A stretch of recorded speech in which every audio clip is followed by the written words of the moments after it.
All right. Well, welcome back, everybody. So yeah, we had a nice lunch. Yeah. Yep. This is the Maturity Project. This is part 2 with Joe Dipaola. Yeah, we'll go with that. And I'm your host, Chad Broshears, Chad Everett Broshears, or Sir Chad Everett Broshears to son. I think it was Broshears. I thought it was Broshears. Yeah, it's Broshears. Oh, okay. Yeah. All right. That's what I've always referred to you as. Hey, we've had some fun over here. I just have you on my phone as Chad, bro. Well, yeah, I guess if you want to shorten it up, you'll always be right. Yeah. Those 3 letters are the first of the last name. Yeah. 100%. Okay. So what this is the second part of the first one. And the first one was just sitting and we're talking about development. We talked about some stories with Joey and, or Joe, or Joseph. At this rate, who cares? Yeah. One of the apostles. Yeah. Yeah. So what this is we've enjoyed a little bit. So there's some alcohol consumption. I'm not encouraging people to drink, but most of us do. So this is how do you have a perspective shift from a previous conversation when you're sober versus after the influence of something, and to see how your mind shifts. So you can kind of figure out coping mechanisms. There's a lot of stuff that we can actually derive out of this, but this is more on the surface level for all of you guys to just see how the conversation is different than it was the first time. Yeah. So with that, already off to an interesting start, because I'm over here giggling and just saying silly shit. And Joey, so where do you want to start there? We started a business last time. So your business, remember how we started with that? We talked about, so your father had some rentals. Yes. And then it went into servicing your own homes. Yes. Then you went to, we can service people outside of our homes. Right. And that grew it, right? Yeah. Any shifts and thoughts there? Anything that came to mind after we talked last time, or something you want to add now to that conversation at all? Something that shows up? Yeah, I mean, he was kind of just doing it for fun at first. It was, it's that excited feeling of taking something run down and making it into something worthy of living in, I guess. Yeah. Okay. The fruits of labor, right? The hard work that he put into it, and the way that gave him a satisfaction that pretty made a much. change. Yeah. He purposely made things better. Right. 100%. And yeah, I mean, at first it was that fun, and then it never was not fun for him. It was always this sense of I really, really enjoy this. But then I think once I got involved, it started to because I really pushed the marketing and taking things more digital. He's the kind of guy that's hey, we'll write you a quote on a legal pad. And I'm no, they have technology for this now. So, so I think for him, not that it wasn't fun anymore for him. I just think that he started to realize that industrial age thinking about a business doesn't really apply anymore. Things change, adapt to the change, adapt, improvise, overcome. Yeah. So, and he has a problem with the improvising and overcoming part of it. And I think the adapting. And so I kind of had to force a couple things to make the business more efficient and just allow for a different kind of growth. Yeah. What's great about that is so a lot of people struggle with the generation handoff. Yeah. Right. Parents, and they're assigning their successor. Yes. And that generational handoff has a real interesting challenge, because there's what I grew up in, the foundation of what I understand. I'm trying to hand that down to you. I'm not giving you a business. I'm giving you a generation of information necessary for business to work. Right. In the category of business maturity, right? But they haven't really brought you through all the struggles that they've had, because a factor that is a fault out of empathy that parents have towards their child is, I don't want my child to go through the traumas I went through in my life, which also means I don't want my child to have to deal with something that gave me the lessons necessary that made me who I am, because the pain was too great when I experienced it. Right. So they do this handoff that has a lacking of lessons. The value is still there to the tangible. Right. But the lessons are lost in the minutia of change. So anyway, so I can see that. So your father's handing it down to you, but he's a napkin guy, right? He's the legal pad quotes. Yeah, just because for him, that's the way it works. But for me, it doesn't work like that. I mean, yes, of course it works. Numbers on a screen versus number on a paper. It doesn't matter. It's still numbers. Yeah. But I want to scale. And in order to scale, there needs to be a level of professionalism And, you know, maybe 40 years ago, a legal pad was deemed as a higher level of professionalism. Yeah. In 2023, 2024, it's not. Like if I was on the consumer side of things, personally, if someone came to me and handed me a legal pad for a $40,000 home renovation, I'm going to be like, get out of my house. That's just me, though. Right. I look at things differently. So it's a level of qualifying the professionalism. If you can't keep up with the times, you may be down the business codes. Right. You may do business in a way that I don't really appreciate. Right. Like I want to give you a credit card or transaction, Right. PayPal, something like that. Right. And you want me to write you a check. Well, yeah. Or cash. Yeah. You know, and like all of the different things that are the little nuances that actually make that difference in being behind the times. Right. Not a conscious thing as much, but realizing how many points that are going to create stress involved in the relationship transactions over time to facilitate the outcome. Right. $40,000, but you're going to make me write this. You're going to make me take it on a written paper. Yeah. And I want us to be able to like still accept check and cash. That's okay. But, you know, electronic payment, Zelle, Cash App, I don't care. Yeah. Apple Pay, whatever. Use a Square thing that plugs into your phone. Like basically just allow for different forms of payment, because coming from sales, being able to utilize different ways to accept payment will really assist in the closing process. And that same thing carries over to this side. When we're in a customer's home, if I can apply a one call close mentality to it, like I'm coming out to your house and I already have an idea of what this is going to cost, and I just need to get a deposit from you, then I need to utilize that one call close mentality of like, okay, let's go ahead and let's get a deposit on this right now. And not everybody has a checkbook anymore because everything's digital. A lot of people don't really carry cash on them. And I would say the majority of people, especially like my generation, they will either have like Cash App, Zelle, they'll have a credit card on them that they can utilize, or whatever the case is. So I think long term, it's more beneficial to have access to different forms of payment and different methods in which you quote people or offer those kinds of services to people. He wasn't a marketing person. I love marketing and advertising. So, you know, to market on Google or Facebook or Nextdoor, it was like to him, his mind is freaking blown. And to me, it's like, everybody does this, man. Right. So, but for me, so what I hear is also you've got a man that, you know, in their generation, their work was based off of just looking at your dad for the moment, because there's another part, which is your dad to the customer, not just your dad himself. Because of the generation, it's like most of the business was grown, if you go back far enough, most of it was grown just by a handshake and word of mouth. pretty much, you know, or your neighbor would talk about it, again, word of mouth, but really just making it something that just, it wouldn't always catch on the same. And then they had to do something continuously to let people know, you know, the eggplant's coming in this year pretty good, or we're struggling. And they were prepping the consumer to purchase, or to have in their mind to purchase the right amount, instead of getting them to be disappointed when they go to buy. Real brilliant way of doing it, but it's also just, it seems like a natural way of doing it and being honest. And so there's that. But then if you look at your father's experience to the customer, he's looking at it likely that, because the other side is that he's antiquated, right? And that he might be, you know, all of those things that create levels of stress before a decision's made. And people most of the time don't qualify this. They feel this though. Like, God, remember the last time that person was such a pain in the ass? Okay. So they came in, they did a plumbing job for me, and God, it's just all the things are pain in the ass. He was old school. You know, and then it's like immediately you get a piece of paper now from somebody who's completely different, but they use the old school method.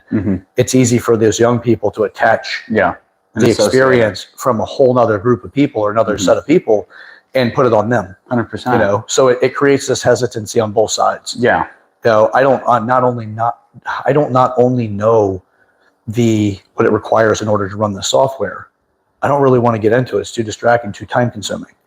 Right, so there's like all these different things that can occur between the two different generations. Right. Which just encourages them to wait to just do business with each other. Right.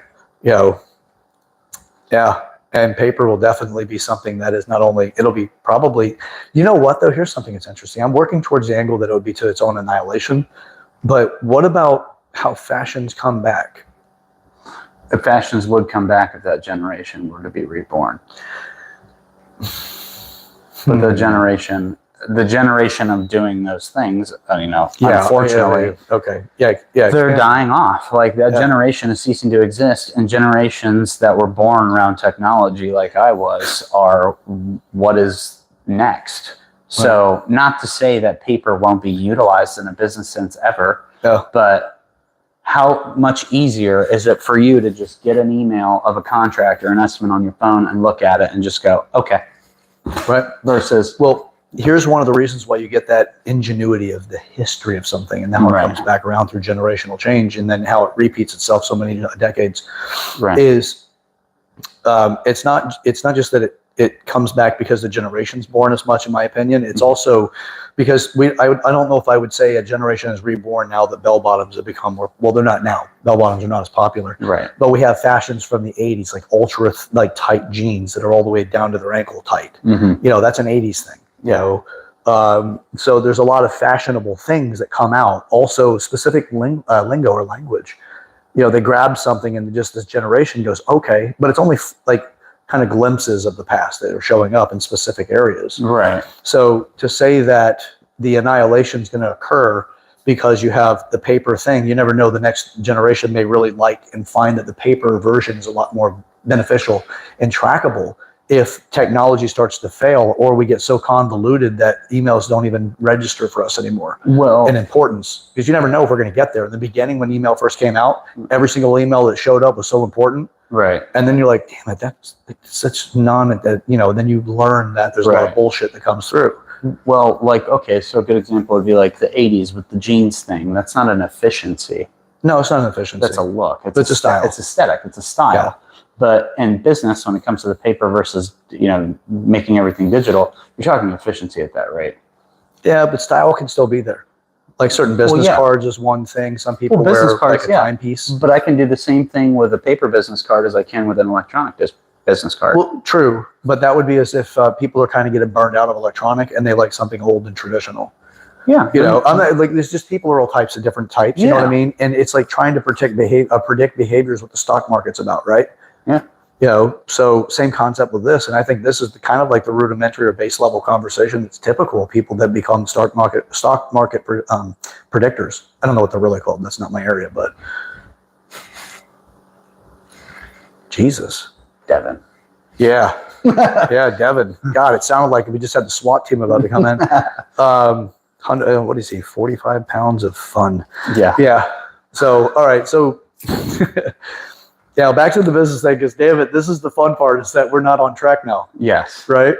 The other is that we went tangent here before for a reason. Yes. And it's also an interesting thing. It's not to say this is a wrong conversation or a right one. No. But it's like this is part of the difference of the way that we think whenever we're sober versus under the influence. Also, yeah, my generation is different than your generation. So my thinking is going to be different than your thinking. Yes, it is. On this. And so if we can look at why. I'd like that, actually. Because I grew up more around a technology-based age.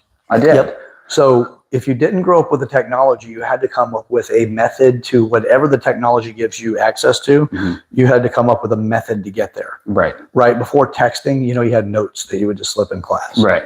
Right. You'd flick a football and add a note. Yeah. Right. You write a letter and put it in their locker. Right. And then we come up with texting is more efficient. Mm-hmm. But what did we lose? Because if you're getting letters in your locker, it took something, and there was personalization put into it. In a piece of care. Yeah. Right. I cared enough to become embarrassed enough that I'm dropping a note in your locker, and God, I hope nobody sees me do it. Mm-hmm. Right. And now it's like the anonymousness of it, where nobody knows you're actually sending that text unless they can see your screen. Right. What do you lose in that? The embarrassment comes with value in lessons. Mm-hmm. The same as the accomplishment of all of that effort, and then you actually end up dating that person. Yeah. So there's that, and you trade that off for the instantaneous relief and or disappointment of sending a text message. Well, humans are really based around instant gratification. Yes, I would say nowadays they typically are. That's because I would say that's because of our genetic need for efficiency. Yeah, and so it's why take the time to write this letter when I can just send a text in 2 seconds? Which yes, that does make sense to an extent, but that's the thing is it's not like I grew up. I was born in 2008 when it was in the middle of this massive technology came out. I was born in 94 where it was really starting to take off and really move in that direction. So there was a very short version of my life, or part of my life, that it was like, go outside and play. You know, like, you know, there wasn't an iPad that existed. And even when I was, let's say, 2004, 2005, like, the Motorola Razr was big then. So you didn't have iPhones. And then I remember, I believe it was June 22nd of 2006 is when the first iPhone came out. I may be wrong on that, but I know it was 2006. And I was at my aunt's house, and I remember seeing it on the TV, and I was just like, what? You can touch the screen and do this and this and this and listen to the music all in the same thing? Yep. And that's when I think I had the realization of like, wow, this is just going to make life easier. Easier. Like, but you don't think about the trade-off. What do you lose whenever something makes it easier for you? Well, in my case, because I'm somebody that values time, I really didn't lose anything. Okay. I personally did not. So, like, I wasn't a big, texter to get from the get-go. Like, I do remember when, I had a flip phone and I had to press, 3-5 times to get to the freaking letter that I wanted to get to, and so on and so forth. But like, for me, over the years, it's only gotten easier in that sense, because it's allowed me to be more efficient. I look back and it's like, damn, I wish I wouldn't have taken that like for granted as much as I did, because maybe I'd be like significantly further than I currently am in life. But I mean, hey, whatever. But if anything, I really didn't lose anything. Me being a shy kid, if anything, I gained anything, because then I didn't have to, hand that person that note.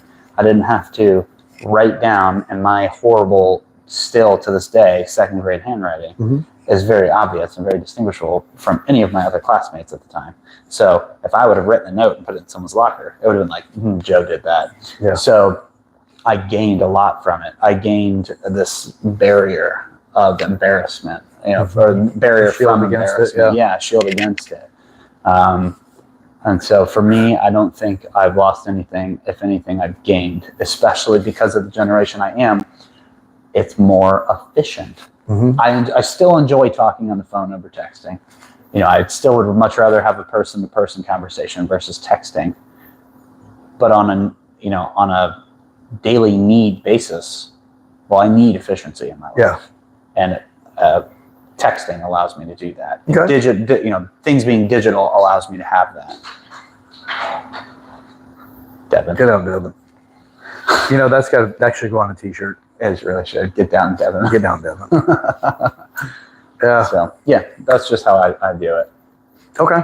But it's, by the way, when I say that, it's, what do you give up? What do you lose? That's based off a previous generation's sense of value. But don't forget the architecture of what you live in right now in the business financial world, and including the social world of every aspect that you have, that was created by the generation that preceded you. That is true. And the generation that preceded them. So there's a cultural hangover, if you will, or a transition in those generations that give us the absolute privilege to say, I can text. I have these digital advancements. So the lessons that you lose is, let's say something happens and you lose your technology. Like we get an EMP that, like the solar flare, takes out the whole world's electrical grid. Okay. I mean, I don't know if I can do the whole world, probably. Who knows? And it can't come back online. Good thing I can write a letter. Well, you can probably write it like our forefathers. Say founding fathers. Yeah. Do it with the real fancy English. Oh, no. Yeah. I learned cursive, and I'm glad that I didn't continue to learn it. Oh, man, you were just disgraceful. Dude, I have horrible handwriting. Cursive doesn't look good when I write it. It literally looks like I'm writing. It's encrypted. It looks like I'm writing a different language. Yeah, it's encrypted. Yeah. Yeah. My print sucks. Yeah, it's horrible. My D's look like 2s. You're doing great. Yeah, I know. I'm trying. I'm proud of you. Thank you. I appreciate it. I'm proud of me. I just felt like I was talking to my kid for a second.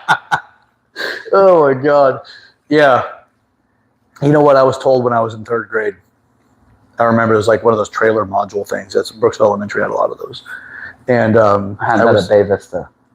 What's that? I had that at Bay Vista Fundamental Elementary School. So I know what you're talking about. Okay, yeah. So I remember it had this nice little staircase. I want to say there was a pretty decent staircase going up to the door to go in. And then there was one of my teachers. I forgot her name. And I give her my handwriting. I give her a piece of paper that had handwriting on all that. And she's like, yeah, I want to talk to you real quick. And she talked to me about something else.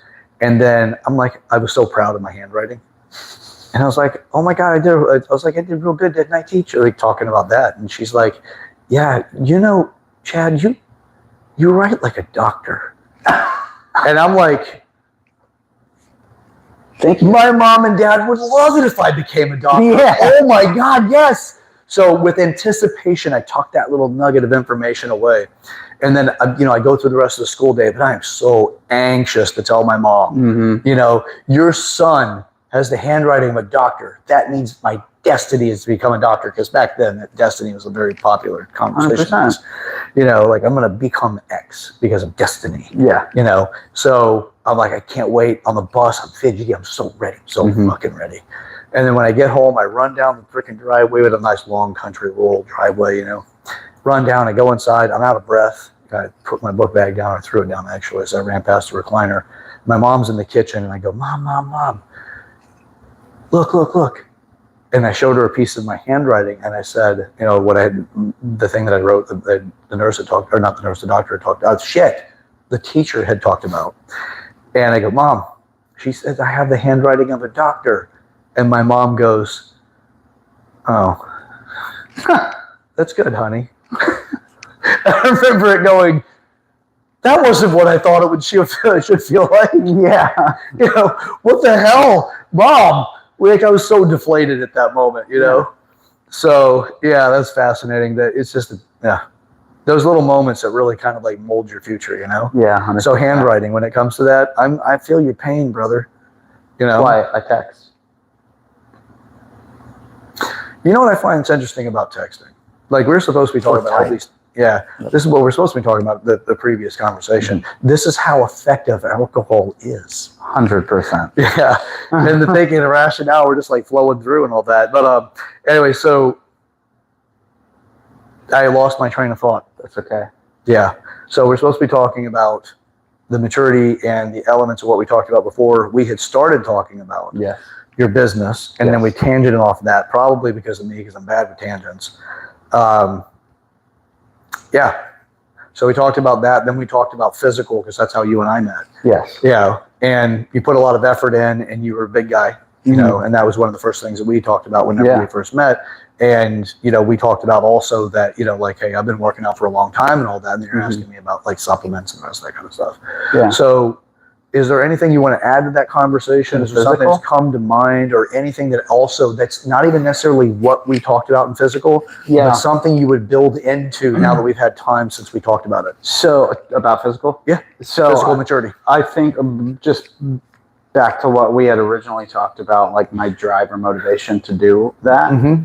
I think another portion of it, and this is a smaller portion, was, when I go to the gym, I try to be the hardest working person in the room, not to down anybody else's effort in there, but maybe to be a symbol of like, ooh, if I put in hard enough work, maybe I could look like that. Indeed, like I don't have some IFBB body. I'm trying to get back there, but like I didn't have some IFBB pro bodybuilder looking physique or anything like that. But like, I know I was a big dude. Like I took pride in how I looked. And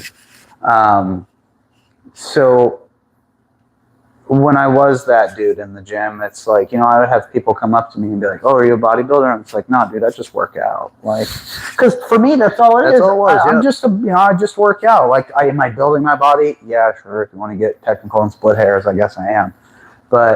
And then I'd have people come up and just be like, oh, wow, dude, you look great, man. And it's like, thank you. I appreciate it. But like, I guess I'm almost doing it for other people as I am for myself, just to be this, like, I don't know, symbol of like, oh, wow, anybody can do it. Because, I've been the fat kid before. Mm-hmm. I've been the dude that thought like, oh, I could never, get into working out, or I could never do anything big in the gym or anything. Or I could never look like, Chris Bumstead or anything like that, which I am not comparing myself to by any sort. But yeah, so I feel like I also kind of did it for a lot of other people, because there's times where I've gone into a gym when I first started working out where I felt like, oh, everybody's looking at me like, oh, you're the fat kid. Why are you even here? Why are you wasting your time? Yeah. And so even to this day, when I go to the gym, I try to just go out of my way, and just, even if I see somebody that maybe just started their gym journey and like I've seen them for a couple of weeks at the gym, just like go up to them and just be like, hey man, you look good. Keep it up. Keep doing what you're doing. Because that little, just those words right there can really give people a big confidence boost in being able to walk into the gym. Because I think the hardest part is getting there. Once you're there, no, dude, it's nothing, bro. You know, it's interesting when you start looking at the struggles of energy. You'll get the people that are naysayers or the ones that are jealous, or they'll just say whatever to try to demotivate somebody. Yeah. But really what they're doing is they're trying to take energy away from that person's motivation. Yeah. To go. Right. Well, so you've got somebody who's busting their ass and they're so excited, or they're fired up and they're ready for change, and they look like they haven't been busy because they haven't. Right. And they're in there changing that habit now actively, but they've only got so much energy they can put into that. And then somebody says something negative about them. It's because the person that says something negative doesn't see that fire within themselves, I believe. Which is the energy they're trying to take in. Yeah. You know, they're trying to fucking pull it out of their own vacancy, because like they say, it's like the God hole. You don't have purpose. You're just going to sink everybody around you. You're here, I'm here. So let's bring you down closer to me. Yeah. Yep. Also give me some of that energy. Yeah. You're getting the attention I want. You know, shit like that comes jealousy. Yep. Yeah. Yep. Oh yeah. So, and it's to me, it's always like envy is the first seed for opportunity for jealousy, because envy is required in order to understand what you enjoy or what you find value in. And then, you know, somebody else has it. Yeah. And then once you reflect to yourself and your shortcomings, then jealousy can become that thing, because you don't know how to get there, and they're going to take something precious from you, or going to take something precious. So, excuse me. But yeah. So with the physical being that person that could truly, just inspire. Yeah. That's it. Yeah. I mean, hell, you got me working legs more back then, you know? Yeah.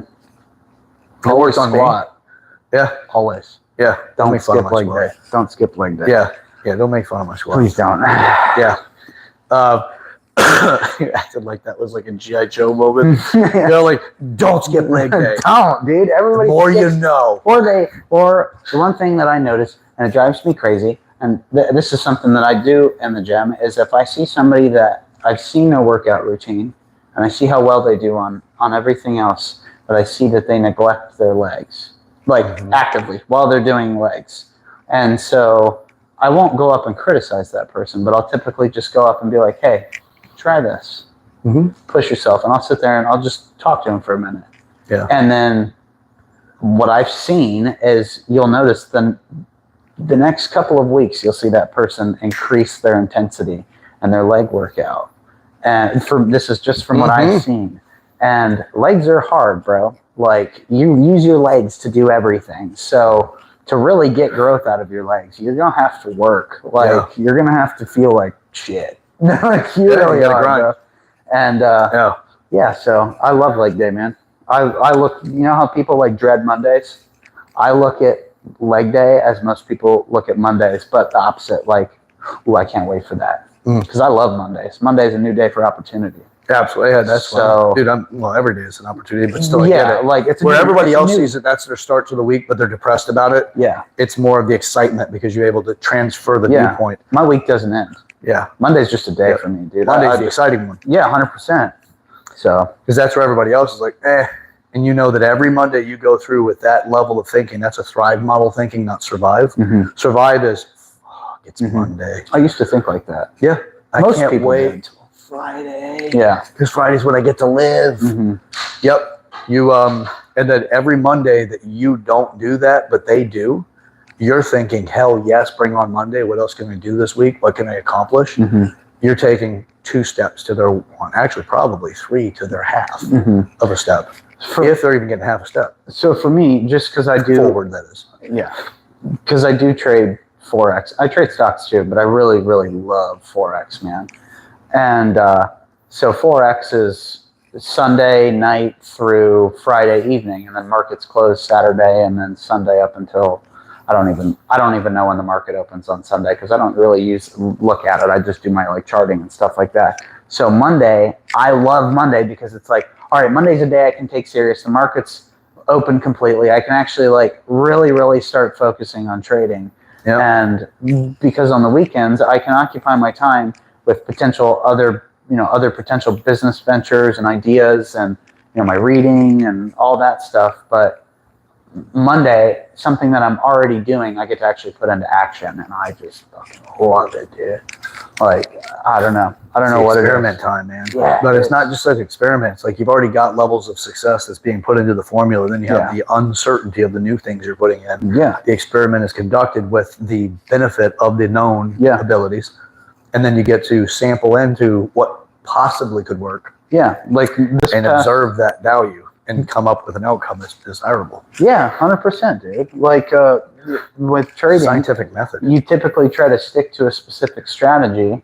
Mm-hmm. And so the beginning of this week, I was not doing well, and because I was trying to learn a new strategy. That's the thing, is like I'll try to learn all the strategies that I can, and then pick out what works best for me. That's what I think anybody should do if you're interested in getting into trading, stocks or forex, whatever.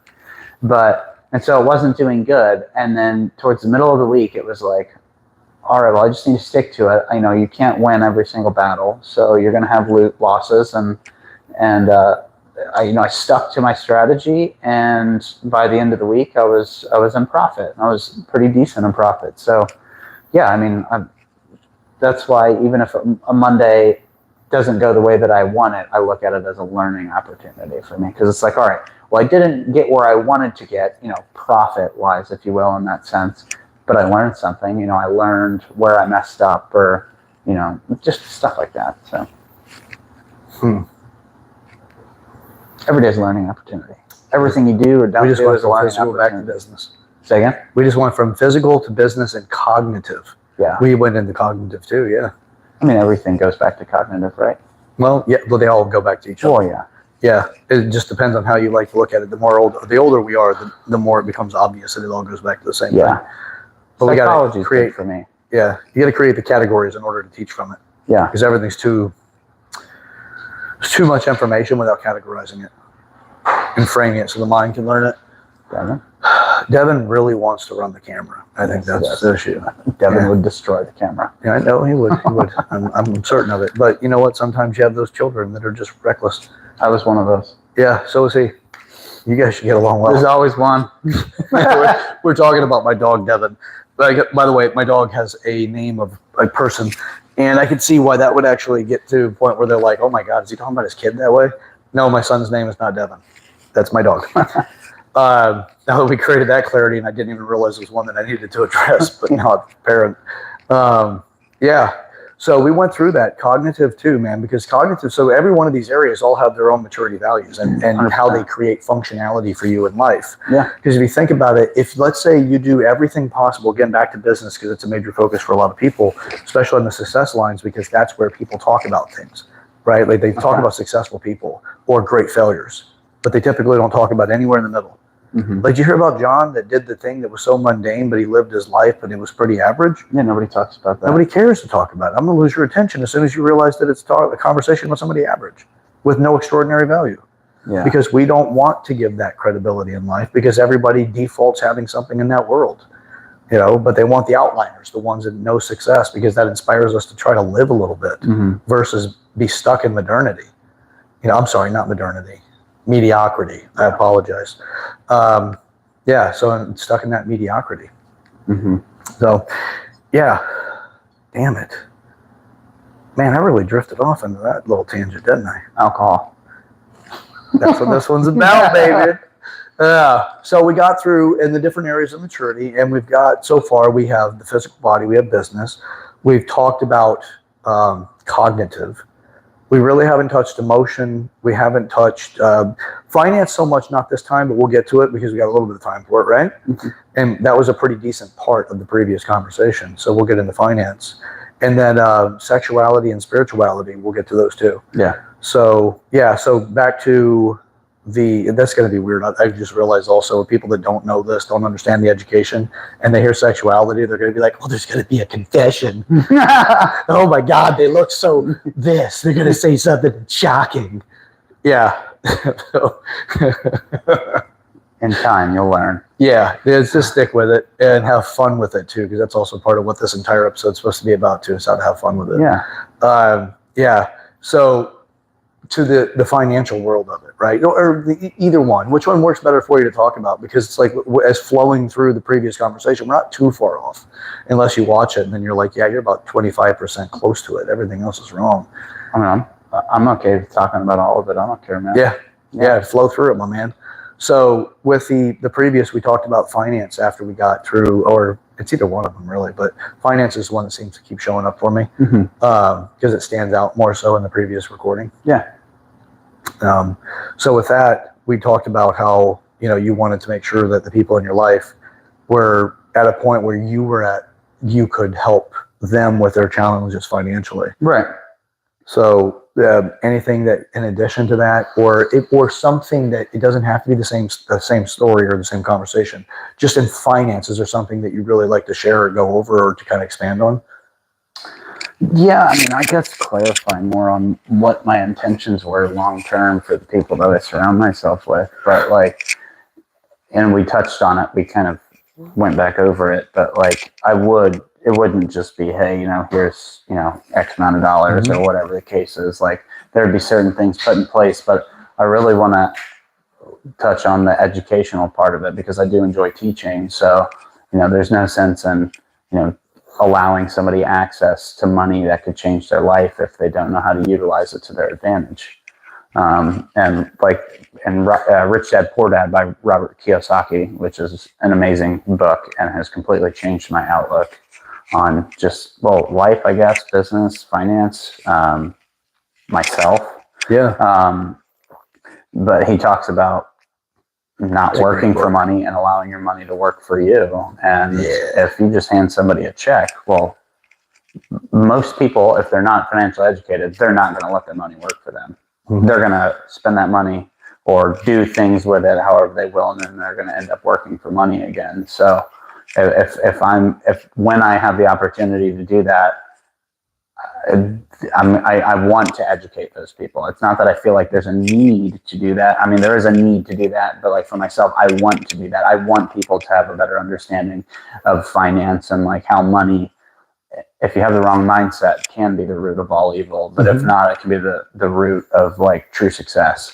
Did you watch my last podcast where I talked about that? No, I actually didn't. Oh, I'm sorry. I need to.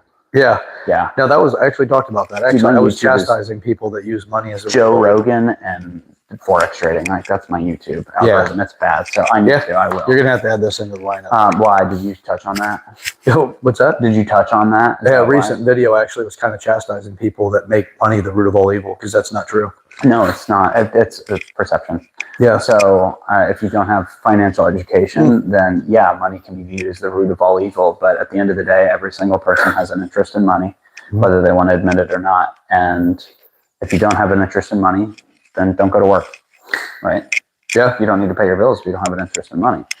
But I think that they're around worldwide. There just needs to be more of a focus on financial education for people.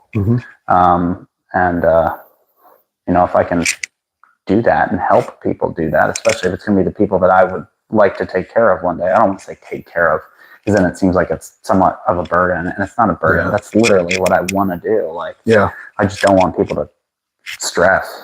You know what I mean? Yeah. I just when I do it, I'm going to educate people. Yeah. Yeah. Mature them, right? Right.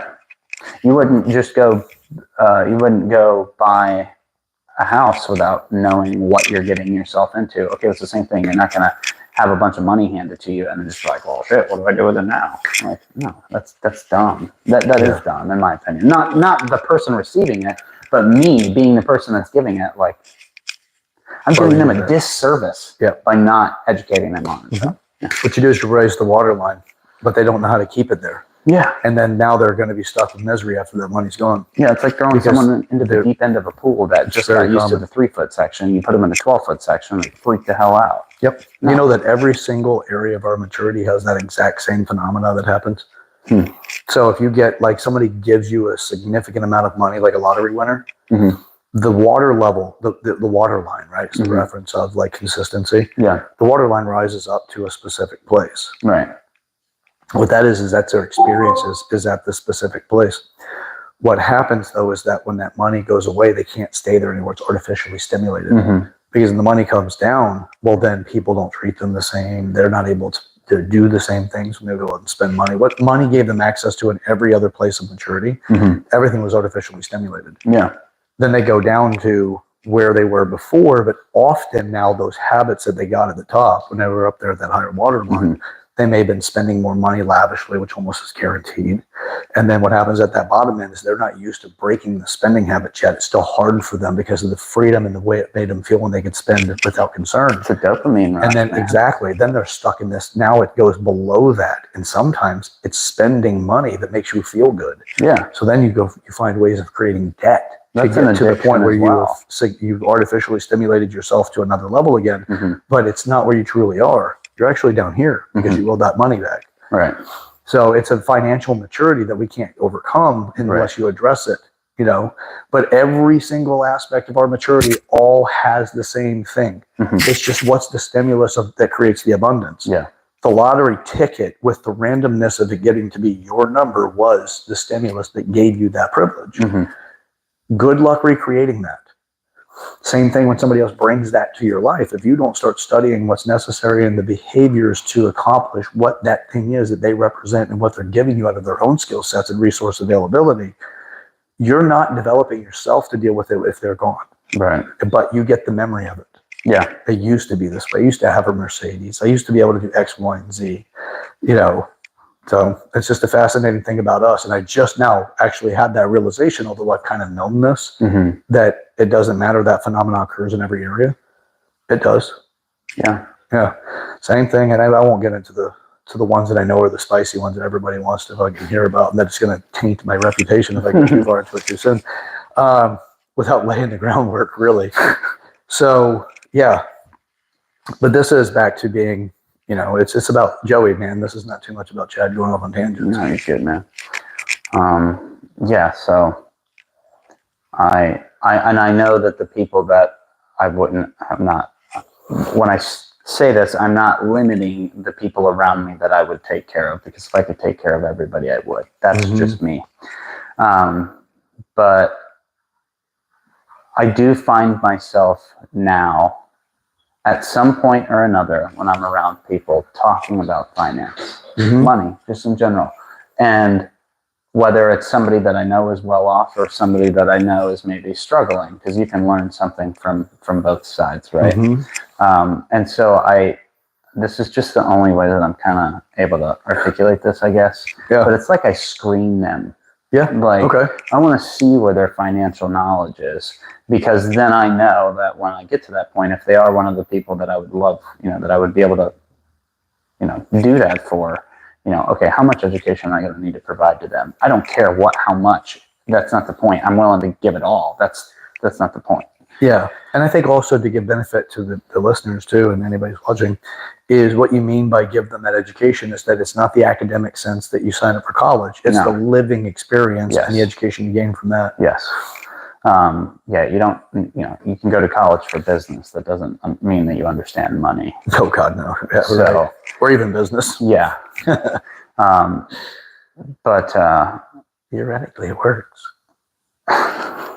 Yeah, I just, it's almost, again, the word screen is just the way that I'm able to explain it. But I find myself almost screening them and the talks about finance, because, there's certain people that I know that if I were to take care of them, I wouldn't even need to, it would be like I know you're good. You know what you're doing with this. I don't need to, I don't need to waste my words and be like, okay, well, I think that you should do this or this or this or this or this, or this is why, or, this is how this can benefit you. This is how you can avoid, not evade. Avoid is illegal, taxes, stuff like that. So evasion is illegal. Avoidance is not, if done properly. Just saying. It's true. Thank you for Some people get it confused, dude. But then there's other people where it's like, okay, yeah, well, maybe we just need to tweak your thinking or your outlook on money, or how it can benefit you, or like, let's invest your money for your long term, stuff like that. So, Yeah. anyways, Okay. yeah, So there's finance. that's And finance. a great add-in, by the way. What? It really is. Like going through that is a great add-in because it contributes to the first conversation. Yeah. And it adds more value to who you are as a person and your Yeah. intentions. I'm really not trying to Because, sound you know, arrogant when I talk. Yeah, no, to you. and I would hope that's not the case because No. that's not how you are. But also, typically, here's what I've experienced when it comes to arrogance: is if a person says the other person's arrogant, it's also can speak into the insecurity of the person that actually is making the claim. You cannot be responsible for where they're not developed if you don't know it. But they can speak out of that. I'm not developed. Who the hell is going to tell you? By the way, I haven't spent enough time to become financially mature and understand how to invest over accumulate debt because I'm on the debt side and I don't know how to invest. And this guy's talking with too much confidence about this particular subject and something that makes perfect rational sense, but I really haven't done it. But I think I might have. And therefore it didn't work for me. So this guy is just being arrogant that he pushed through it and he got there. But he's making me wrong for it, is the way that that's coming from. Yeah, no, that's true. I mean, if that adds value to this, I don't know. The people watching could probably say, Chad, you're silly. But yeah.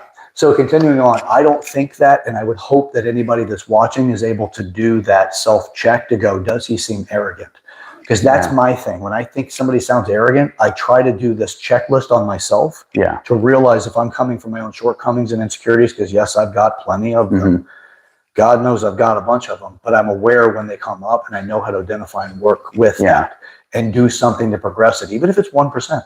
Right. That's progress. And every time it comes up, I'm going after that bastard with 1%. So if somebody else is sitting there doing this, I would hope that they're in a position to go, I can self-evaluate and correct, and not make this guy that's actually speaking truth about his experience become a dismissal because I think he's arrogant. Well, I've been on both sides of the outlook on money as well. Like, I've had that, money's the root of all evil thought. And as my mindset has changed about it, I look back and it's like, well, it's not that you thought that money was the root of all evil. You just didn't understand it.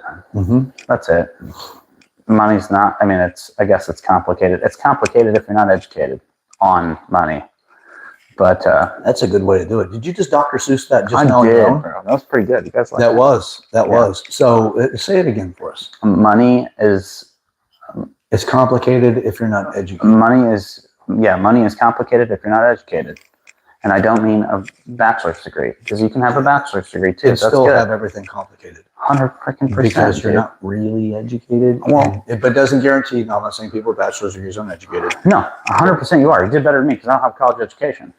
Yep. So the most successful people I know in my life don't have college degrees. Look at some of the richest people on earth. Yeah. Right. So does a college education allow you to have? Gives you advantages, absolutely. It does, because there's like a good example is my wife. She has a master's degree. There's jobs that she can get just because she has a master's degree, regardless of what it is. Like if it's a job where it's like, hey, you just need to have a master's degree, she can go get it that I may not be able to get. But it also works in the reverse. Because she spent that time in college while she was trying to get her degree, I was getting experience. Yeah. So she's not a salesperson, but because I have so much experience in sales, I would get a job quicker than her in sales, even though she has a master's degree, just because I have experience and I have a track record. So it goes both ways, but her degree is amazing. It just wasn't for me, dude. I want to explore this real quick with you, and I hope everyone gives us the privilege of being able to do this now, please, or use their, take their attention. I do want to take their attention hostage, but that's because it's a story and the idea is convincing enough to give it to us. But so if we think about it side by side, time for time, you went into sales and you didn't go to college. Correct. And your wife went into college. Yes. Can college teach you applicability of knowledge without a loss within it, right? So 100% ability to apply what we teach you, is it possible through college? Would you say that, where would you say that? Would you say that it seems accurate? 100% of what you learn in college is applicable? No. Okay, good. So what percentage would Who you needs say? to know Well, about here's world the problem. religion? I actually can't say this. The next question would be what percentage would you say? Because if you're not in college, it's hard to gauge that because you don't know what they go through completely. Well, I would. But that's what they make you believe. To go to college is that everything you learn from us is applicable because that sells their product. But if they tell you what we're selling you is only 20, 30, or 40% applicable to your life, you're going to look at a 60% waste value based off the money they're asking for that particular education. They don't tell you that. They don't tell you that we're going to teach you activism. They don't tell you that we're going to teach you non-useful economic ideas and abilities. We're going to teach you something that makes it harder for you to become economically salient in the economy or in the marketplace, because we're going to make you get righteous about this and over self-indulgent to something that is non-applicable in reality. Right. They don't tell you that's in the 60%. They tell you this is applicable and they let you just make it all up in the meaning, because what we were told and our previous generations were told is that when you go to college, you're getting a leg up over everyone else that doesn't go to college. In a certain area, yes. Yeah. But then you get to the point where there's a lot of people with degrees, and then those degrees economically lower the value of the hourly rate. So annual salaries go down because the marketplace is saturated with that particular type of degree. Right. Then what happens is people start to defect from the field because they can't get a job, and they get jobs in places that are finally willing to take them on and hire them. If you got a doctorate in, let's say, anthropology, and you're working at McDonald's, you're never going to pay off your student loans if you got them. If it was it's an entirety to get that doctorate, no matter, I don't give a damn what freaking university you go to for a doctorate for that. You're not going to get it worked off at McDonald's. But yet you still find people with degrees in and lesser than a doctorate, but still close to, you can get them up to masters, where they're working in McDonald's with anthropology. Right. Well, what about dance theory?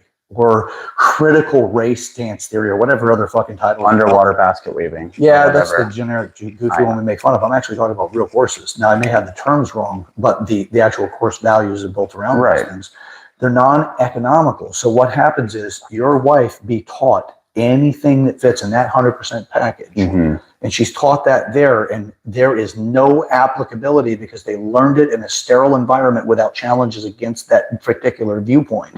Now here's you out in the real world making phone calls to real people, and they answer the phone and they reject you. What do? You learn, you try to overcome this, you hang up, you go to do another one. Your rejection again. I'm fucking starving. I need to sell. I need to make money. My bills don't care about how many calls I make. The bills care about how many people bought my product. Right. Then you've got the real urgency of paying your bills. You've got the I didn't do well. You have your own personal drive that is the Joey drive that makes you different than other people, right? That's a cumulative value, not just your intellect. Yeah, no, that makes sense. So you've got this pushing you, and you're facing every single challenge necessary to become successful in that field. There is no real theory that gets root value in this. Everything on this side, that is the non-educated through academia, but educated through life and the on-the-job experience, you have real applicability being put into who you are. And then what do businesses do? Businesses run under the same false facade. If you got a degree, you're going to be great in management. And they bring people in that are all caught up in their theories and their activism, because now that's part of their education. No longer is it theory and practicality. Right. Now it's activism. Right. They hire these people, and then they take the people that know how to fucking do the job, and they put them under somebody who's all theory. And they say, yeah, but you said that when you call this particular type of person, they seem to be this way, so therefore you change your sales pitch in a way that accommodates more for them. That's racist. You shouldn't do that. If people aren't aware, there actually is cultural differences. They value things differently. And in sales, if you adjust to that cultural value system, you do better when you sell to people Match that are your in customer. Bingo. But if you start talking about cultures, then therefore you're talking about skin tone, then therefore you're talking about American imperialism and stupidity, because that's what universities do to you now. Well, activism and communism. So I noticed that for me, like when I was in sales, especially this was after prior to my wife and I getting married, but when we were, just first getting together, if somebody got on the phone and I found out they were Greek, boy, oh boy, was I rolling with it. Because your girlfriend, your wife, girlfriend at the time. Yeah, she's wife Greek now. So I can relate. Yeah. So it was just like, well, if I can latch onto that and, not latch onto that and just be, graph onto it. yeah, basically. Your persona is graphing onto it, Yeah. so you can match their communication Yeah. and importance and cognitive strategy. Right. Because what's funny to one particular culture is not funny to all cultures. Right. So you look for the commonalities of the things that you want to help fluctuate throughout 100%. for bonding and rapport building in the sales process. Yep. Because you're a smart guy, that's the way you'll think versus going, I don't know, this felt right. Yeah. Yeah. So I'm sorry, I hijacked. Continue, please. No, you're fine. And so there were times like that where I see a name come across the screen and it's like a Greek name. There's billions of them, and I'd see that and it's like, oh, cool. So I would start the conversation like I would with any customer, just a very open, cool, calm, collected kind of introduction and rapport building. And well, once I got into the rapport building, then I would kind of throw my, oh, I see your last name is Sparakis, or something like that, or Makris. And it's like, oh, you're Greek. Oh, yeah, I grew up. Boom. Now you're understanding, relating, you're building rapport. Yeah. The person opens themselves up. They tend to trust you a little bit more because you understand them. I'm a Italian, German dude. I'm not Greek. But if I can relate to you, you're probably going to be a little bit more trusting and more willing to be open to what I have to pitch you on, and then probably at the end of it, be more willing to hand over your credit card, pay for something. So, yeah, when it comes to sales, or just different cultures in general, that's why people that are so tunnel visioned in their own culture, I can respect that to an extent. But if you're in the business world, that hinders your growth. Dude, understand and relate and be able to relate to everybody, because your customer is not just one culture. It's not. Even if you live in Greece and you own a business, well, Greece is based on tourism. So you're going to deal with people from all over the world, which are not Greek culture typically. So I just try to understand and relate to different people and try to get on their level. And that's all community there, brother. Yeah, it is. 100%. Community, maturity. Make a friend, make a sale, right? Yep. Community and finance and business. Yes. Those three things, and that's the thing. Again, if you can qualify these things, you can actually start, as I mentioned we weren't talking on the recording at the time. We talked about the Rumpelstiltskin of words, which being trust is, as soon as you know, I'm sorry, I was talking to my buddy this morning, Ed, about this. I apologize, Joe. You're fine. So what I was talking about is the Rumpelstiltskin of words. Okay. What you do with the Rumpelstiltskin of words is you create a definition to, and then the defining factors of. So if you say trust, and you say trust to me, well, I have what's called as a heuristic. It's a specific amount of information that the word or words associated with creates a batch of information that I immediately accept as true, or framed the situation in a way that you immediately get to frame it. Right. So you tell me Karen. Karen's a popular one right now because it's so common, and right. So as a heuristic, you say Karen, I immediately know you're talking about the specific definitive values, a bobbed haircut, blonde typically, down to here like that. Maybe wearing sunglasses that are they just make her look like she's pretending to be better than she is. And she's demanding to speak to the manager because she is upset and her opinion is better than anybody else's. And she really wants to give him a tongue lashing for doing his job right, but it didn't meet her standards. Right. Right. The whole concept around a Karen is just basically a person that thinks that the world revolves around them. But you got me there with one word, Karen. That's a heuristic, right? What a heuristic's benefit is you don't need to think your way through and understand through communication and consistent thinking to get to that end result. So it saves me how many calories or energy to go from the origin with all of the arduous work to go through to understand what that means, or I know what it means because I've already been conditioned. Therefore, the heuristic takes that space, and I have that much net gain on my energy because I didn't spend it thinking about what Karen meant. That's what a heuristic does. So it saves us calories and energy conservation.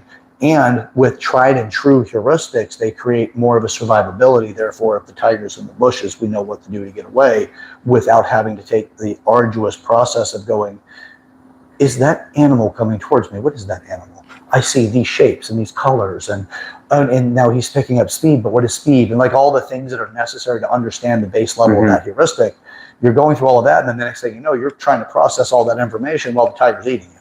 Yeah, instead of you just like, oh shit. Bingo, right? That's one of the evolutionary benefits of heuristic, but it helps do that in everywhere in our life, not just survival. Yeah. So you say X to me and I get that information immediately in the download. The benefit is getting to the point we can actually create a definition to that thing. So trust. Right. Somebody says, if I were to say, yeah, that person broke my trust or violated my trust, what do you think about that person immediately with the rapport that you and I have? Negative. Right. And what would you do with that person? Avoid that person. Excommunicate. Excommunicate, avoid, but what if you can't avoid them? What then? Limit the information I give to them. Right. So restrict who you are to them, right? Right. And restrict your resources. Yes. Did you ever at one point in time question why I felt my trust was violated?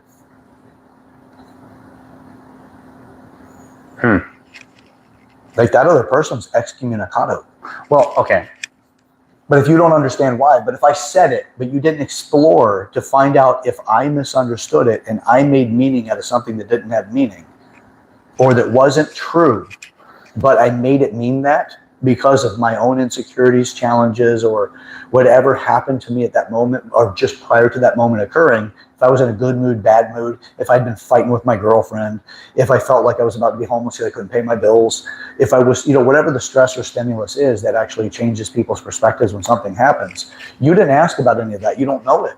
So the way I am now, I call it umbrella interaction. Okay. Or bubble interaction.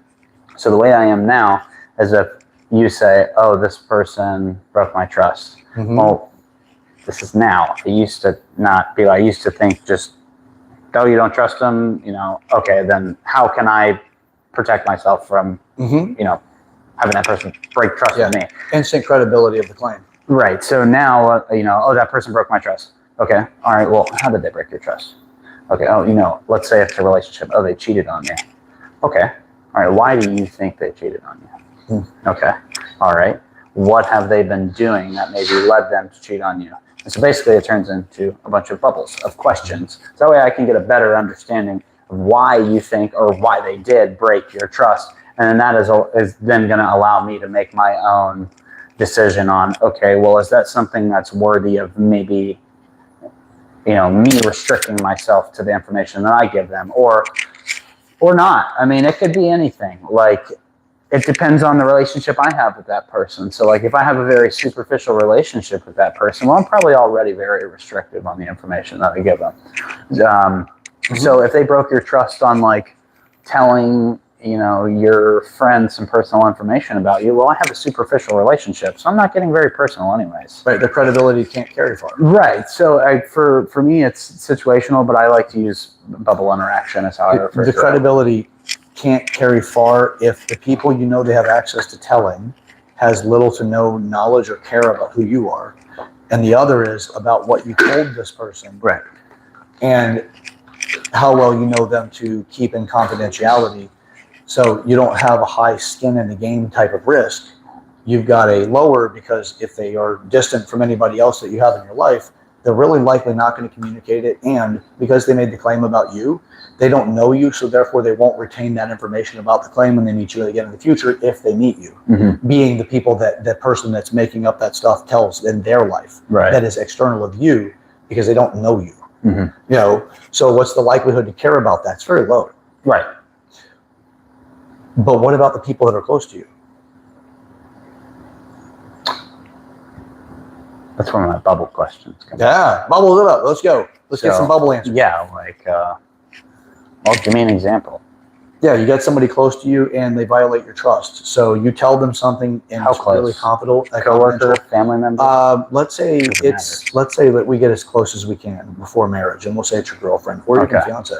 All right. Okay. And then she tells somebody something that is held in high confidentiality. Okay. Right. So you just, please don't say this to anybody. And you told her this. Right. Because it would hurt your reputation in relationship with other people if they were to know it, because none of them know this about you. And therefore it could make them see you in a different light and therefore hurt that relationship. So what would I do? Yeah. Like, how would you be about that situation? Because the other wouldn't really care much, right? Well, the other being The other you wouldn't care much because the other person, if they went off and broke your trust or your confidentiality, like they really don't have anybody to share it with, so it wouldn't really bother you. This one though is somebody that's immediately close to you. Gotcha. Well, for me, and at this point in my life, I don't care. Like, if you judge me, that's okay. You don't have, not everybody's going to like everybody. Yeah. But I try to be a likable person. Yeah. So there are things that if I told my wife, or, prior to her being my wife, and she went off and told somebody, that if she told them that information, like, yeah, it would kind of be like, okay, well, if you're willing to do that, basically it just calls into question. It's a cause for question, like a cause for their ethics. That's not ethically right, in my opinion. I think that's right. You just don't do if that. It's not ethically right, it's likely going to be not morally right in other decision making. Exactly, and especially if I am explaining to you that that's something that's important to me, well, then that shows a lack of respect for me. Yeah. So, and I'm just using my wife as an example. Yeah, of course. You're not saying we dated. No, but like I would, there would not be a lot of growth in that relationship until we got to the bottom of that. I can tell you that much. Yeah. And the point of it is about trust itself, right? And like, what does that do? Because in that sense, a scenario, she would violate your trust. Yeah. But by what definition is that trust violated? First off, we need to understand what we mean emotionally. A working definition of trust. Okay. Is what does that mean, right? Because trust itself is this category of language. It's categorical. It's not definitive. And the reason why I say that is because I've asked many people, define trust before I give them an answer, before I preface much of it. I was like, if you had to put trust in as a definition in, let's say, the dictionary, what would you put that under? How would you define that? By the way, how I do this is when they were talking about somebody violated their trust and they truly had an engaging conversation with me, not one they just wanted to talk at me, even though I may do that with people that want to just talk at me because I like to fuck with people too. If you're venting but you didn't get permission to vent on me, I'm going to fuck with you most of the time, depending on what I feel is going to be best for that outlet. 100%. But most of the time, I feel like I should fuck with you. Because if you don't get my consent to vent onto me, I'm going to try to create a solution in that conversation because I feel it's a conversation. Venting is not a conversation. It's speaking at somebody to get something out. Right. Now, communication is two people are engaging. What happens when you communicate is when the conversation has been fully vetted, not vented, but vetted. You said X, they said X. You're now in the obligation from that conversation to give them some sort of solution if one be present in you. Because that's what you do when you communicate, is contribute to the other person so that you better understand each other. Right. Yeah. I know it's a lot to think about there. But definition of trust is, first off, so incredibly beneficial because if you don't have a definition of trust, it is hard to correct a violation because you don't even know what they need to correct. You just know they violated a sensation or a feeling for you that was kept in confidentiality of some sort, right? Don't tell X, don't do X. It's an embargo of behavior, whatever it is that restricts them from something that they had agreed to. Therefore, your trust in them not doing that thing was violated. Now, the other piece of it is what resources did you have associated with that investment? Because if you give them a piece of trustworthy information, what resources are associated with that? If that resource is something specific about you that could damage you in business, well, that's business to finance. Because if business is damaged, what's the measurement of business damage? Is finance. Typically, right? Downstream. Yeah. But then there's other things that go into business, but we'll get into that. It's just a digression. But so if she violates something in that way, then that's one thing. What about community? If she violates something that can do that against your community, people you go into a room with, you feel uncomfortable to be around them. Who the hell wants to tell somebody something that if it leaks past who you just told it to, you're going to feel uncomfortable in the room or the area or the environment or the phone call or the interactions with that person in the future? Yeah. Why would we make such a concession and confession to somebody? Right? But what I'm doing is adding definition and something definitive about trust into the conversation, because in the Rumpelstiltskin world, you call it by name and now you can do something with it because it no longer controls you, you control it. Then Rumpelstiltskin, the girl was under, you know the story of Rumpelstiltskin. Yes. So when she made that deal with him, she immediately went into debt to him. And now he had control over her based off that debt. And the only thing to free her of that debt was to call him by his name, which is to call him out to what he truly is. And in this is the Rumpelstiltskin of words. Trust is a Rumpelstiltskin word. As soon as you call it out by its name, by definition, by its definitive values, it no longer holds the power over that particular segment. Yeah. Trust is an easy one. Yeah. Love is one, because you look at the words that mean so much but have little definition for each person. So the Rumpelstiltskin words, when they fall into that, you call it by its name. Now you can work with it. If you can't, then you avoid. Typically, or you defend against before it even becomes an opposition. And your defense against it may actually turn that into an enemy because they don't know what to do but defend themselves. But you're like, see, I knew it. You're fighting back. You don't realize it, right? You meet somebody and you're like, hey, asshole. And the person, what the hell are they supposed to say to you? Hey, buddy, nice to meet you. Good to think I heard so much about you. Or, I'm not shaking your hand. What the fuck is wrong with you? Yeah. Right? You're like, that's the way we actually approach so many other things. But because societally we've conditioned each other that that's not acceptable unless you want to push the extremes. We don't do that, even though we think it. Our actions are like, let's be nicer. Yeah. But we don't do that in every single way, especially when we don't communicate it. But what you do in your mind about somebody, and you say they violated X tenant, right? Somebody violated your friend's trust. Do you know all of the stuff that I just talked about with the definitions of trust and definitive values of trust before you actually took that person's word for it, and therefore put the other person that is the violator into a quarantine zone that you can either never interact with or limited exposure to who you are, because you didn't go through all of that to understand why that person said it in the first place or the workability to it. That's why I'm big on doing my own research before I come to a conclusion. Yeah. See, that's one of the things that with people like you and I, we're going to be those people. Yeah, not everybody's like, most people probably aren't like that. I don't know. I mean, maybe they are, but most people are the what I'm actually addressing. You're on the other side, you're with me, which is more of this. So this is also for the people watching, because, most people don't understand that, and they get caught up into the title of life, the flow of life, the tide of life. So, all right, I hijacked this again. Dude, you're fine. Thanks, man. I work out. Appreciate it. Yeah. It's not challenging my heterosexuality right now. Oh my God, bro. Feeling pretty good about myself. A couple beers. We're recording. Yeah, pump that ego, baby. Get it. Yeah. All right. So it's just, that's what's in the Rumpelstiltskin of words. Which, and on this channel, actually, if people go back far enough, it's roughly back in, I want to say 2012. I was recording on the Rumpelstiltskin series of words. So trust was one of those. And since then, I've looked at trust differently, and I've been able to restore it for a lot of people.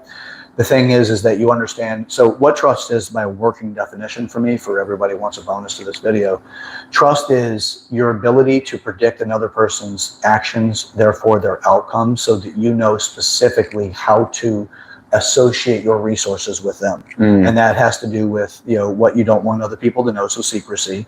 Money, if you're going to lend them something or something to borrow as a tangible item. If you're going to use your community to introduce them to people to possibly help them on their career path or whatever their issues are, trying to introduce them to the right person, they get access to the community. Your emotional leveraging, or not necessarily leveraging, I'm sorry, your emotional availability to this person, because if you get emotional about their plight, you may give them specific privileges you wouldn't do without that particular area of attachment. Your finance and business options and all of that. If you bring them into your company or again back to the community, you give them to somebody else that still has the conflation in business. Sexuality, they may want to meet somebody that you have associated with you, and then that affects your credibility because they may have mistreated this person in some way or not had clarity in the communication, therefore left people going. It's mistreatment. And then, or the spirituality, perhaps they understand you've got a purpose and they've enrolled you in their purpose. And you're like emotionally invested, and then they've invested with purpose and like, I want to see you successful here. And then you start giving other resources to try to get there, but it's going by way of the purpose. So if they violate any of those things, what do you do with it?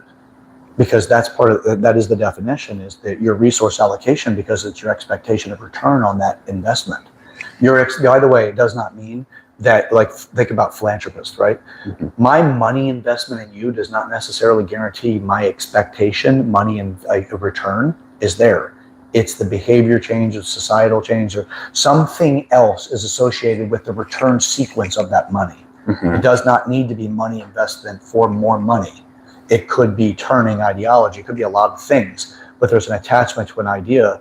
And what we do is we say return on investment. We think money.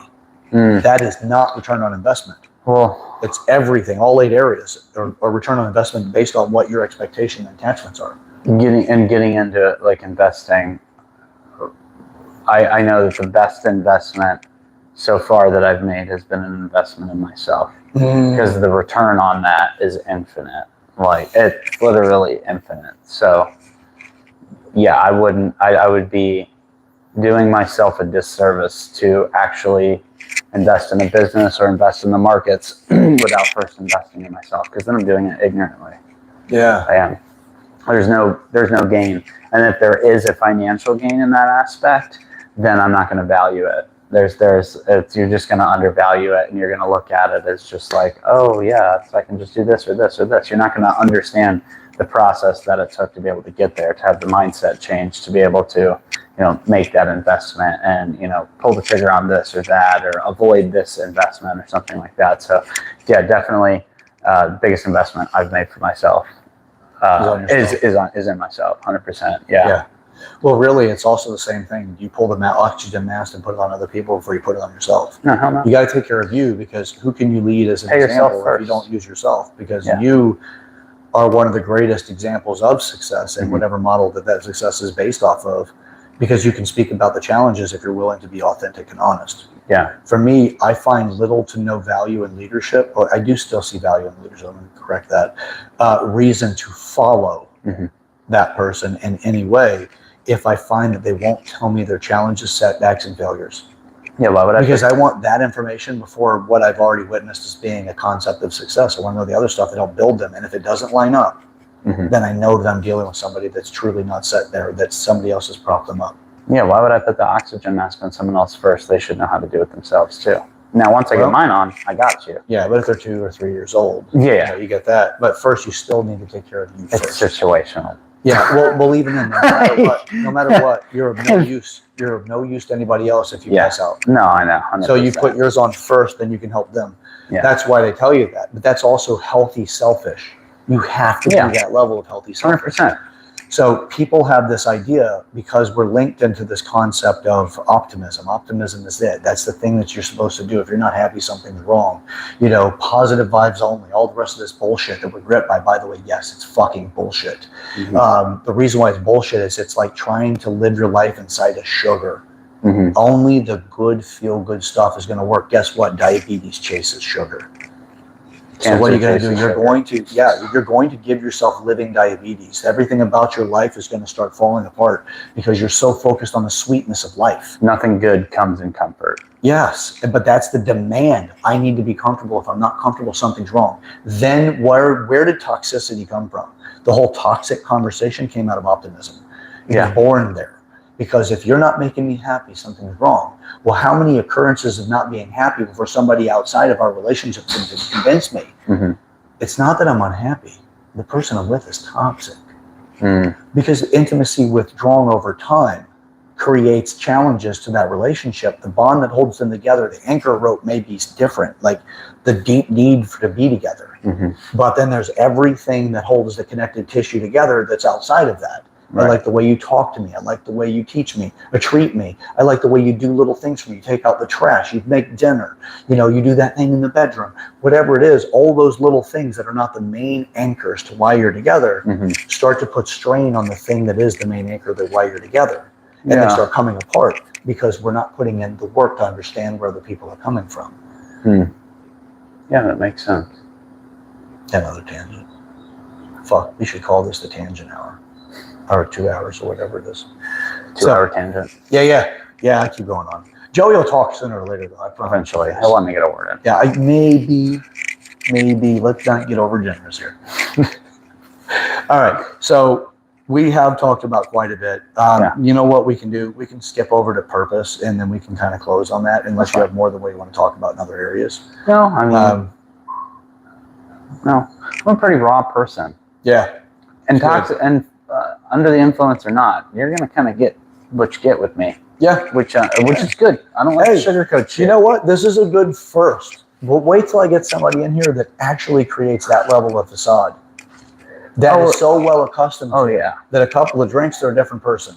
Now, you know, in order for me I've experienced that with women at times. In order for me more often than men. Get to the person I am now, it took a lot of self-reflection. Yeah. And a lot of it wasn't sober. A lot of it was psychedelic use. Yeah. It was 100%. Like, I've had psychedelic use. Yeah, 100%. Yeah. Yeah, I've had a lot of hard talks with myself. A lot of deep, deep moments that I had to beat myself up and tear myself down to build myself back up. That's hard to do by yourself. It's easy to have somebody else beat you down and then try to build yourself back up because, well, you're only having to do one part of that technically. Yeah. But to literally shit on yourself and take accountability and like call yourself out for your wrongs that you've done in life and where you've wronged other people, and then build yourself back up is pretty hard. Takes something. It does, man. I'll never forget December 30th, 2023. It was a night that changed my outlook on the kind of person I need to be for the rest of my life. And I looked at myself in the mirror, and yes, I was dripping. And I said that, I didn't say I said that. I looked at myself in the mirror and I said, you need to be a better man, you need to be a better human, and you need to be a better husband. And not that I'm bad at any of those things, but it's your improvement, your curiosity for growth. Yeah. And you weren't meeting that thing, and it caught you. Yeah, it did. It really did. And and then I was like, internally, it was almost like, be a better man, be a better human, and be a better husband. So ever since then, I've kind of hung on to that and used that as my footing for getting to the next level. Then there's the higher plane, if the Scientologist will. Yeah. You know what, though? We're all talking about the game called life. They just packaged it in a way that's like an MLM. Pretty much. Yeah. There's got to be a story associated with keeping people's interest. And then there's the reward based off of activity and the effort going in, and you get to see change in your life. And nothing against them. You can do what you want. Just don't push it on. That's how I am about all kinds of religions. Yeah, bro. Do your thing. I just want to get to the same place, and that's what purpose is, right? I like aliens too, but not those. Yeah. You know what I'm saying? Like, well, that's what spirituality is. It's really just about purpose. And if you get your purpose through religion, fantastic. I know I'll say that. I know I said it sober. I said it down. Dude, hell yeah. Good for you. It's just, you're going to do you, man. And do your own life, man. It's your life. Yeah. Here's the thing about it. You have this life that we can guarantee you have. Yes. What are you doing to make that mean something to anybody outside of yourself? Because if you make it mean something to somebody outside of yourself, it's more likely it means something more to you. And the more you can engage people on a broader scale about your accolades in life, the more likely you are that you've lived a fulfilled life. Yeah, I know that. So when I was 20 years old, I got in a really bad car accident. And I was a passenger in a drunk driving accident. I was a passenger. I was not driving. I was asleep. And we hit a pole doing 70 miles an hour, and I didn't have a seatbelt on. Yeah. And I basically ate the dashboard. For years, I always, I thought that I was, living my life like I had 2 weeks to live. Until this last year. Now I feel like I'm really trying to live my life like I have 2 weeks to live. Give it everything every single day. Allow yourself, some time, a break or whatever, but, give it all you can, because the next day is not guaranteed. And as long as I can go to bed at night knowing, okay, I give it 110%. If I didn't wake up tomorrow, cool, whatever, dog. Can I ask you something in this that just became apparent and occurred to me? Yeah, of course. So, with people that say you can manifest your destiny. That's based on the amount of work you're willing to put in. Right. But there's people that say that, right? Yeah. Well, let's say that, what if their particular viewpoint of reality has a great deal of validity? Okay. So you willfully intention to create the world you want to have, right? Speak into the future that you want. Right. And if they're right, just to say, hypothetically, if they're right, then if you're living your life like you have 2 weeks left to live, could that be something you probably want training wheels only and then get away from that thinking process? Oh, yeah, of course. And Because if manifestation is real, then something is going to manifest to say, you got 2 weeks, buddy. You know what? Maybe. Yep. Now, I get the urgency of action, It's but not my thing is training wheels to something else. It's not the literal, like, okay, dude, you have 2 weeks left to live. It was just, I was like, dude, I should have died. Yeah. Like, no, I get you. I get should have died. So after that, for years, it was like, oh my God, like I've been taking life for granted. Mm-hmm. And then I started taking life for granted again after that. Yeah. And that was, almost 10 years ago. So now it was like, okay, if I had that amount of time left, like, and that's not something that I preach to myself every day. It's just in my action. Like somebody that's terminal, that has 2 weeks left to live, right? They're going to do everything they can. They're going to give everything their all. Maybe not in their work, but like in their life. And so I just try to live life at this rate. Yep. They're getting rowdy. And I just try to live life at the rate of just give it your all. It's what if. What if. Mm-hmm. A lot of people, don't live your life by what ifs. Okay, well, then how do you want me to live my life? Tell me how I should live my life. If I should live life by what if. But no, I just give it 110%. Yeah. As if I did have 2 weeks left to live. Give it my all every single fucking day. Because that way, if something were to happen, nobody could go back and say, well, he didn't really make anything of himself, or he didn't try. Yeah. Like, people know that my intention was to become the best version of myself and become the best version of myself for myself, so I can then in turn be the best version for them too. So, yeah. Yeah. Yeah. So with spirituality is definitely, so it's about your legacy, right? Really. Yeah. Well, it's not necessarily legacy. I'm sorry. It's purpose. Mm-hmm. You can live your life with purpose, but never create a legacy because your purpose is not great enough that the story become contagious. Yes. Doesn't mean that it's wrong. Mm-hmm. It's the people that stand out through history have the legacy attached to them. Mm-hmm. But the people that live with purpose doesn't necessarily mean you'll ever leave a story that other people tell. That's true. It's just you're part of the supporting structure of society through history. Right. There's nothing wrong with that. No. Now you can live outside of that. Like I want to live a legacy, not just a purpose. Mm-hmm. So purpose is something that you're infusing value with enough to motivate you to do something. Mm-hmm. So maturing your purpose is spirituality because you become more and more conditioned to holding that whatever that thing is that your life goal is associated with is sacred, and you will not live your life without attributing something to it. So what most people do is they don't necessarily understand what spirituality is, and they categorize it as religion and hold it separate from themselves. You're out to try to create change and try to do something that really conditions and connects with people, to be a guide and an opportunity. So your spirituality is associated. It is that. Right? Now the question is, what do you want? Do you want a legacy where people talk about you? Then what legacy level? Do you want it your kids?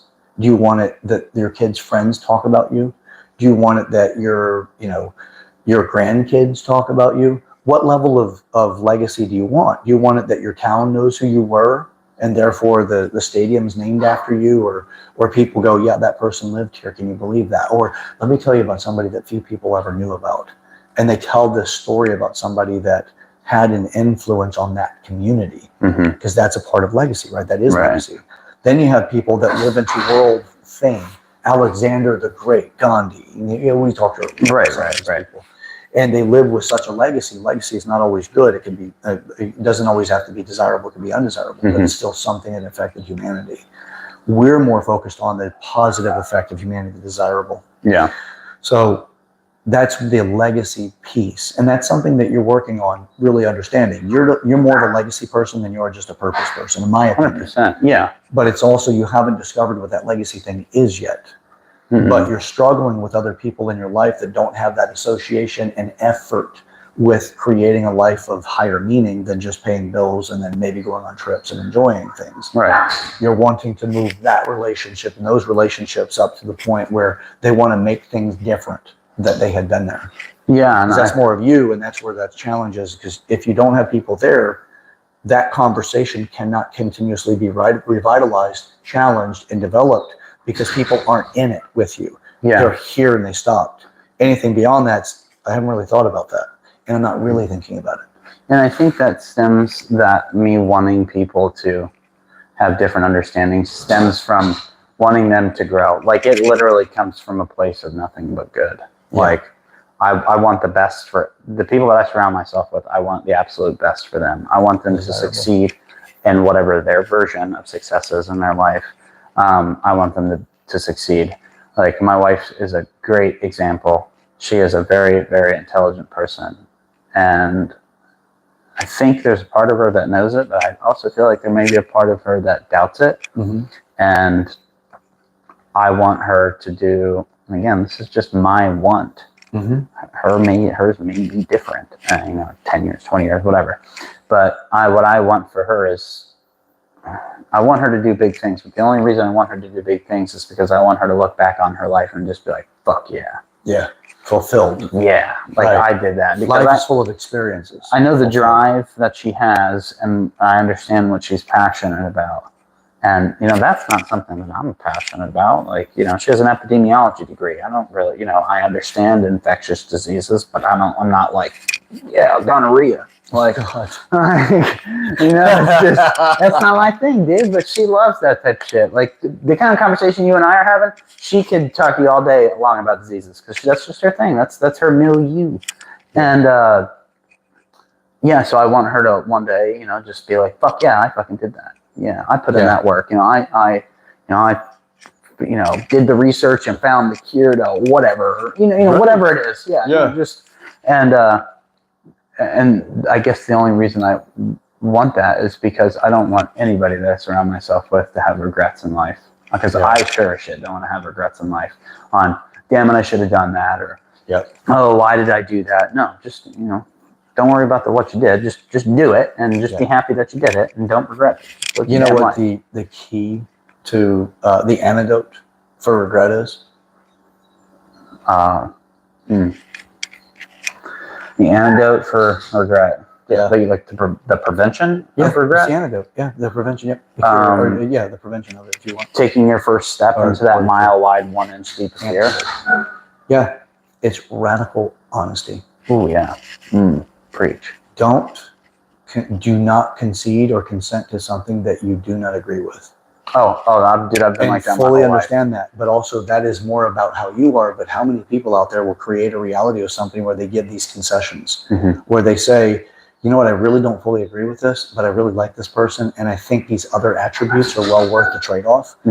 By the way, these are not they're not necessarily fully conscious ideas. They're layered in between the conscious and subconscious mind. Right.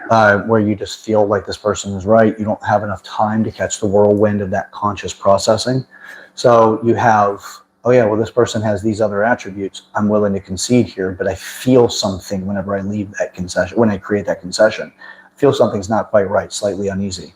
Radical honesty is don't stop. No, you need to go back to that. Go back and understand it.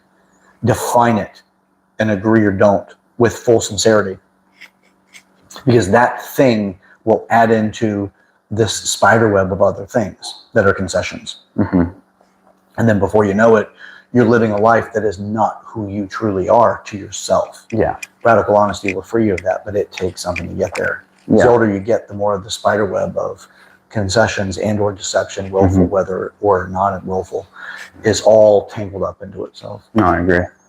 100%. So how do we free up and to create these really impactful and meaningful relationships? Well, it's a process, man. And we can't say that this is exactly how to do X, Y, and Z. We're people that are going through the school of being people and living life and willing to play instead of sitting in the stadium and make comments about, which is the drama part of life, right? People that are speaking drama into life, they're in the stadium, man.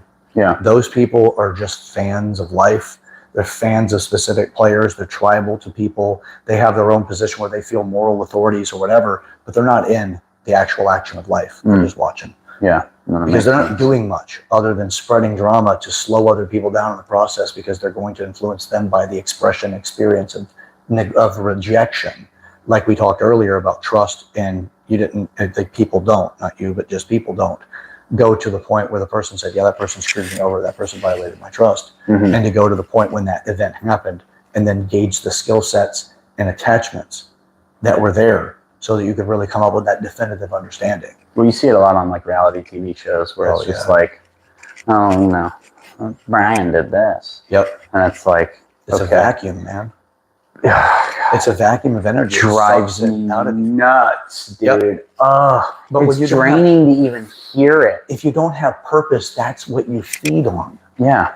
If you have purpose, you don't want that. You move away from that. There's some if your people that purpose thrive is in associated chaos. with that. What's that? Some people thrive. I didn't mean to cut you off. Yeah. I was just piggybacking. Some people really thrive in chaos. Yep. Which that's really bad, and I don't want to say it's not their fault, but also don't want to say that it's their fault, because a lot of it could be their community. Yep. Well, also, it's the way they navigate it. It's their early authorities. There's the way that they were told what's right about relationships and how do you deal with people. There's what's wrong about how. It's all kinds of things that influence people to get to that point. And then there's the genetic anomalies. If you don't have empathy, or the psychology and the brain development, if you don't have empathy, you are more likely to lie to people, because you don't understand what it's like for the other person to receive a lie when they devote specific amounts of resources associated with that lie for them being it's true. And then also the negative influence that they get on top of loss of resource, but also the emotional impact. It gets cut off in the process of the fact that they don't have that same level of empathy, connection, and maturity. Yeah. So that is actually what's necessary to get into the narcissistic, sociopathic, psychopathic, and Machiavellian side of the dark. Well, actually, narcissism isn't part of the dark triad, but it's typically present in all three. The dark triad being sociopathy, psychopathy, and Machiavellianism. So anyway, getting lost into the minutiae here again. But this all goes back to purpose, and then how we find that we have a spiritual alignment and how we can mature these things. If you don't have purpose, you're more likely to find drama to be interesting and consuming. It's a place to really put for entertainment. Yeah.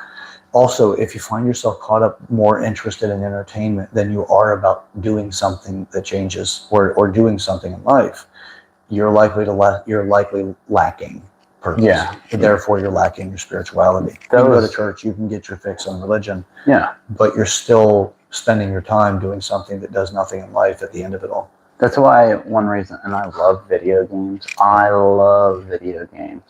But for me, I just found that the time, which was a lot of time, that I was putting into video games, it got to the point where I was like, you know what?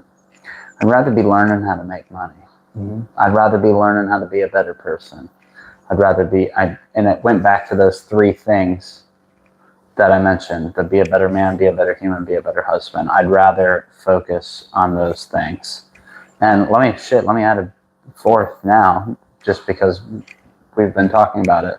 Let me be a better business person. Like 100%. So that's right. Given enough time to take all 8 areas. Yeah. Well, all right. Well, as far as the conversation goes, Joe, I want to thank you for today. Absolutely. I think it's a great place to close up on, because it's gone a little while. I mean, it's a great conversation, and it's well worth it. And there's no regret in this. No, dude, absolutely not. Because it's all intentional and purposeful, and it helps illuminate, the differences in this. We went to a completely different place in a lot of those topics in the 8 different areas. I led a lot of that to different places because of the effect of alcohol on me, but also you got to explore differently. It's not just that it's the same topic and we're going to repeat it because that'll bore us. It's what accesses did we get where we would not have thought that way. And the new areas, and if anybody's paying attention and analyzing how we factored and communicated how we factored the previous pieces of this conversation, where we had talked about X and the way we had the conclusive behaviors and the way we reacted, we said, hey, this meant X, Y, and Z. Well, that had a moral value, that had a cognitive, logistical value, logic-based, not logistical, I'm sorry, logic-based value. And then it's how we got to the point of that conclusion in that topic. Now, where were we and how did we factor that? The mechanics of the communication and thinking. So it's different. the 8 areas started to occur in different places in different ways this go around. Mm-hmm. You know, and I appreciated that. Any takeaways for you for this?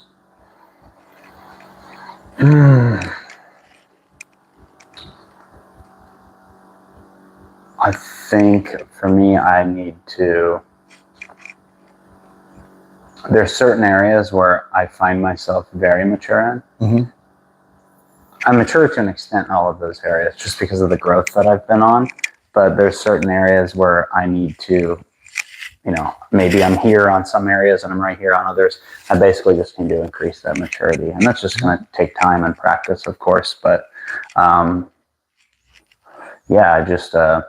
You got the gatekeeper for it, my man. You got the key. Yeah. Which is awareness.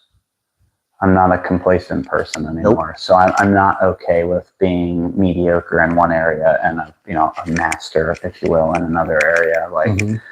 Not that I can master everything, but I can get pretty damn close to it if I put my mind to it. So you've got enough discipline. Yeah. Your overall resource abilities are there.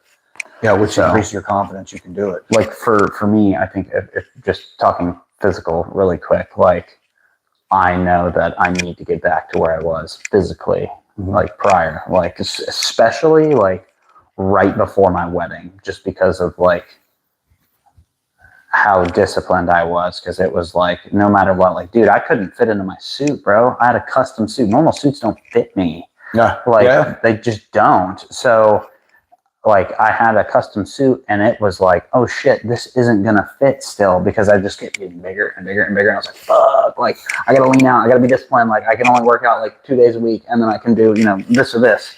But yeah, so I need to get back to that. So that's an area I need to get more mature in, and like long-term maturity too, not just like, all right, I got there. All right, cool. And then like 6 months can go by and I let myself go. Like, no, I need to like get there and stay there. And I know I can do it. It's just, I'm gonna have to put the work in, bro. Yeah. Like, yep. So. And also you have to fight against the habits that support the previous behavior that got you to where you don't want to be. Yeah, dude, and I love junk food too, so that's really fucking hard. I do, bro. But why love junk food? Is it emotional? Is it nostalgia? Is it a bacterial issue? Does it fucking taste good? Yeah, well then that could be malnutrition. Oh yeah, definitely. Like, so you address nutrition, you eat better and cleaner in a way that not necessarily like cleaner like a vegan vegetarian, because that just creates new cravings and problems. But like actually satisfy what the body's asking for. If it's asking for sugar, is it emotional?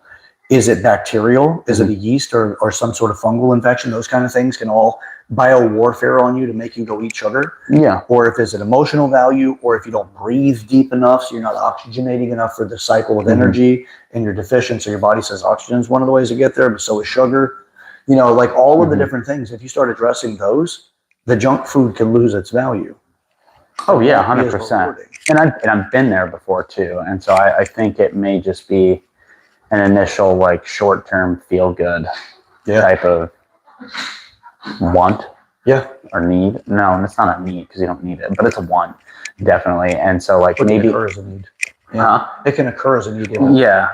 And but it's a need for those bacteria. I think in those moments it's like, maybe I'm not feeling good, maybe I'm super stressed out, or maybe there's a lot on my mind, so this will help me dissociate a little bit, but that's for me, that I can easily overcome that. It's willpower, bro. So it just takes a little effort.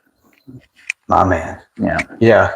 So that's the whole process of this. So I'm glad to hear that's your takeaways. And there's also things that we'll unpackage, and watching the videos, and or for the people watching, it's like, how do you see yourself in us, and what inspires you, and what makes you want to stay away or whatever.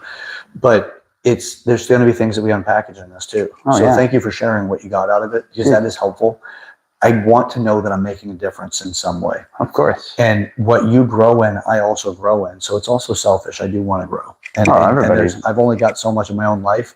And the more that you want to contribute to me, the more that I'm capable of growing in, because I'm always open for growth. Yeah. And the same thing goes for anybody that's watching this in the comment section. Whenever they comment, no plugging there, by the way.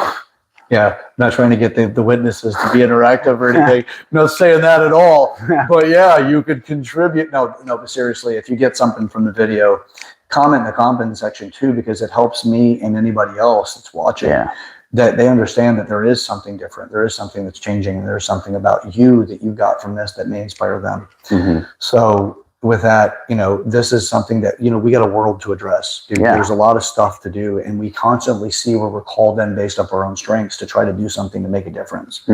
Yours is to become financially salient to the point that you could offer people in your life an opportunity to have life a little bit easier because finances are at least taken care of to a degree. Yeah. And using that as a way of being able to help them develop themselves. Right. So it's multifaceted in the return off of your hard work because you can help bring people up.